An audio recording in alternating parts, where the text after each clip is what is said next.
And good evening, guys. Working, bringing you a quick update on Bitcoin. Hope you guys are having a wonderful evening. And we're looking at BTC to US dollar on Coinbase. We've got the 4 hour chart up now. And yesterday, if you guys remember, we were watching this inverted head and shoulders that I think everyone in the world has been watching.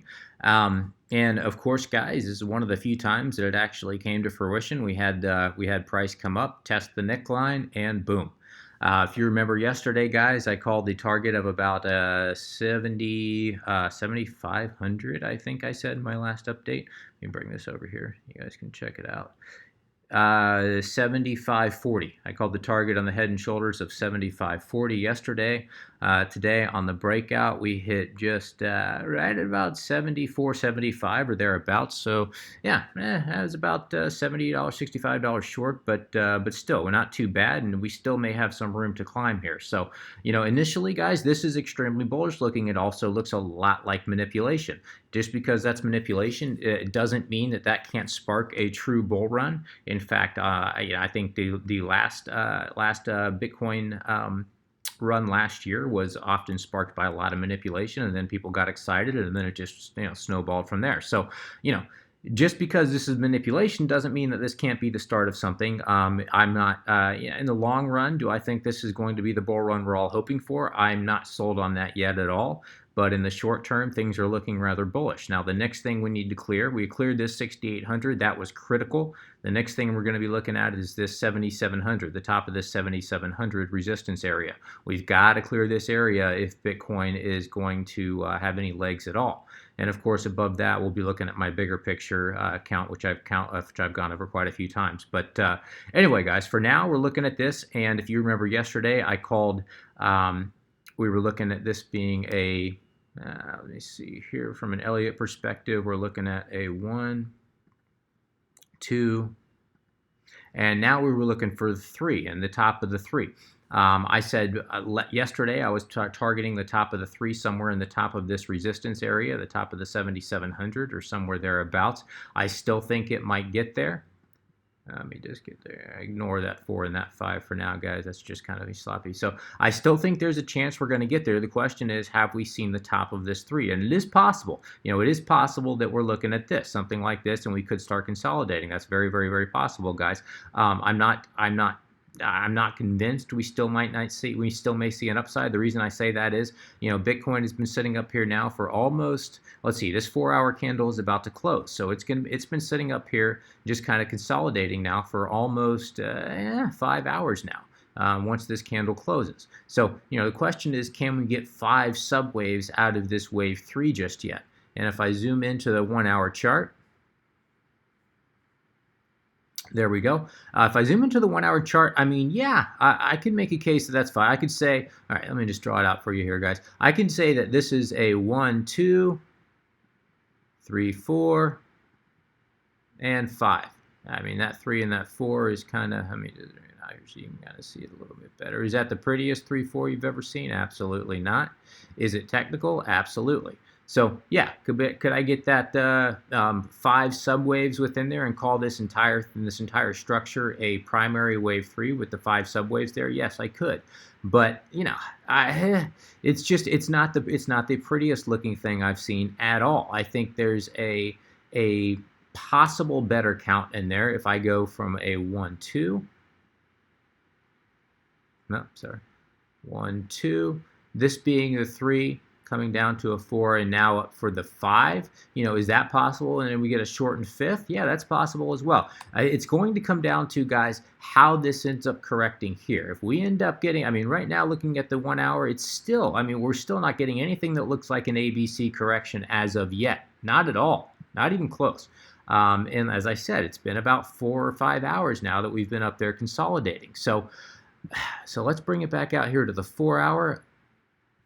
I think more than, we're still seeing some life in this chart. We're getting kind of a spinning top, maybe a bullish spinning top here on the candles. So I can see possibly another push up here to complete the 3. And if we do get that, then we'd be looking at a, let's see, I believe that it would be a 1618 extension if we do get up here and get to 3. Yeah, it'd be 1618. It'd be about 70. 77.90, 77.80, 77.90 or thereabouts, which isn't which isn't out of the realm of possibility, guys. We still may see that. Anyway, so we're gonna have to wait and see how this goes. If this ends up correcting back slightly, if we end up getting something that looks or resembles an ABC correction out of this, then yeah, then we're gonna call this the 1, 2. That would be our 4, and then we'd be coming back up for the 5. But I still think there's potential only to come back up here and test this resistance up here at 7,700, possibly reach the top of it before we do start correcting. So we're just gonna have to wait and see how this plays out. Either way, guys, things are looking at the moment very, very, very bullish. Excuse me, let me get a drink of water. Okay, sorry about that, guys. So at the moment, things are looking very bullish. Even if I take the more conservative route, we call this a 3. Now we're looking for an ABC correction. I wouldn't be surprised to see the 4 come somewhere down in this area around 7100 or thereabouts, or 7050, something like that, 7050, 7100, somewhere thereabouts. We can see that acted as support in the past. It's also acted as resistance in the past. So that's a logical zone that we'd be looking for a retracement. But again, I'm not convinced. We may just see something. We may see it continue to rise up, test the top of this support zone here at 7,700, and then come back down.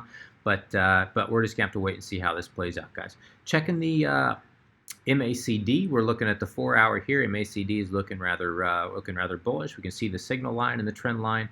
Both are continuing to trend up. We can see that the looking at the 4-hour RSI, it's overbought. So again, suggesting we may see a pullback here. We may see a pullback here relatively soon. Looking at the, let's go all the way to the 1 hour.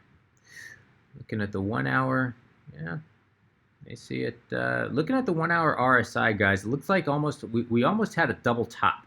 You can kind of see this double top right here in the RSI. Tap, tap. If I go from here to here, we draw an arrow from there to there, we can see that that's technically, even though this hasn't been a drop, even though it's not trending down on the RSI, this double top versus this arrow still gives us some kind of bearish divergence. And again, not a lot, but still suggesting we've got a correction. A correction is more than likely coming in the near future. A healthy correction from what it looks like now. Zooming out to the daily, looking at the history, let me pull this down. Daily MACD. We are getting a little bit of bearish divergence on the daily MACD. As you can see here, we've got just a slight downtick. Just a slight downtick on the histogram. We've got slight uptick. Not a slight uptick. We have a hell of an uptick on the on price. So again, that's a little bit of bearish divergence. Again, telling us that we do have a correction somewhere in the near future. Now, how deep is that correction going to go?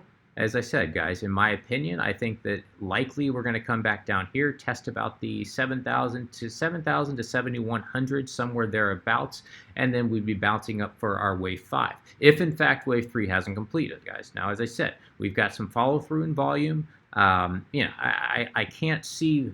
I can make a case for 5 subwaves within this wave 3 already, but I could make them. It would be a lot cleaner if we got one more push up. To make this 1, 2, 3, 4, and 5. And we're just gonna, like I said, guys, we're just gonna have to wait and see how this ends up playing out. Okay, sorry about that, guys. Had to get another drink of water. All right, looking at the bigger picture, guys, what are we looking at? Well, if we go back to this last swing high to swing low, we pull our fib, swing high, swing low. We can see that this is key, guys. We can see price has now risen above the 618. What does that mean? That means at least short-term algos are going to start picking targets up here, more than likely. We're sitting right around the 786 currently, so I'd like to see it go above that. But assuming we can get above that and stay above that, it already went above it, but it's down back below it. But if we can get above that, stay above that, decisively close above the 786, algos are going to start picking targets up here all day long. That's going to start snowballing some momentum. If we can get above this 7,700 resistance, guys, if we can clear the 7,700 resistance, we're going to be in good shape, at least in the short term. At least in the short term. Now, if I go out longer, or excuse me, if I zoom out even bigger and if I come out to our larger swing high,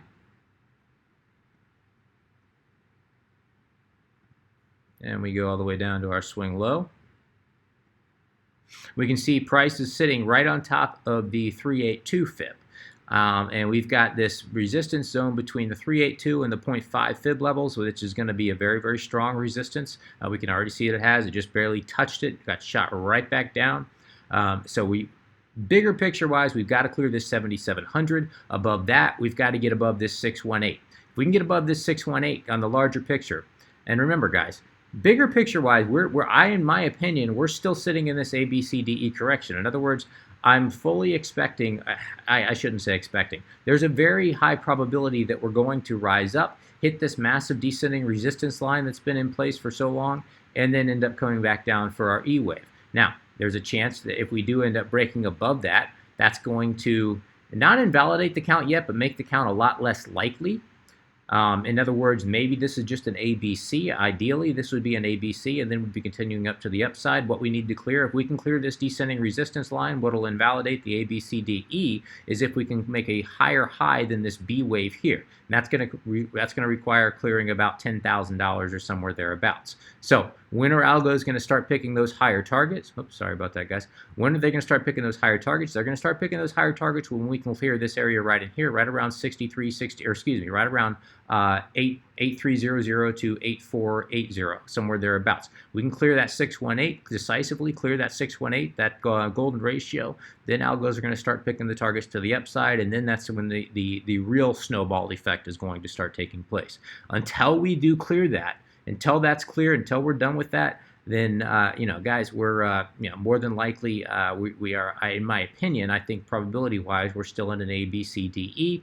We can expect to rise up, hit that descending resistance line as I was talking about earlier, right around in here, and then come back down. I'm leaning about 60% in that direction, about 40% that we're going to clear. If we can continue up, we continue to get volume increasing, and that's it. If we can continue to get volume to increase, and we don't get that drop off that we've had in the past, we can get these new buyers in the market here, hopefully some new news to push the market, to continue to push the market, then I'm going to start getting extremely excited, guys. But until we clear that descending resistance line, I'm not convinced it's a longer term bull run. But in the short run, in the short term, guys, we are looking very, very, very bullish. All right, looking at our EMAs, I've got the 55-day EMA in pink, 8-day EMA is in blue, 21-day EMA is in yellow. We're on the daily chart. We can see price has risen above the 55-day EMA. That is extremely bullish, extremely bullish. And again, on the daily, and actually the daily candle just closed right above the 55-day EMA. So if we can get this new daily candle to close above the 55-day EMA, that'll be tomorrow sometime. That's going to be, if we can hold these gains for at least 24 hours and get that candle to close above, so we can have a candle opening and closing above the 55-day on the one-day chart. That's going to be a very, very bullish indication, guys. We can see the 8-day EMA just rose above the 21-day EMA. Ideally, we'd like to see it clear the 55-day EMA as well. So, guys, the market is showing some signs of strength. This is all very positive. I've got the 4-hour chart up now. You can see on the 4-hour, we've got the bullish setup of the 8-day EMA on top, the 21-day EMA in the middle, the 55-day EMA on the bottom. Very, very bullish looking setup, guys. So far, so good. Cautiously optimistic. Next zone we need to clear is this 7,700. If we can clear that 7,700, I think there's a very high probability we're going to come up. We're going to test this that massive descending resistance line that I had pointed out right up here. Coming back out here to the 4-hour. This massive descending resistance line, that's going to be somewhere in this neighborhood if price continues the way it's going, somewhere around 8,000, 8,100, and then from there we're going to have to, we're going to hopefully be off to the races. So I'm going to go ahead and wrap it there, guys. Until next time, be safe. Make sure you're taking care of yourselves. Working, signing out.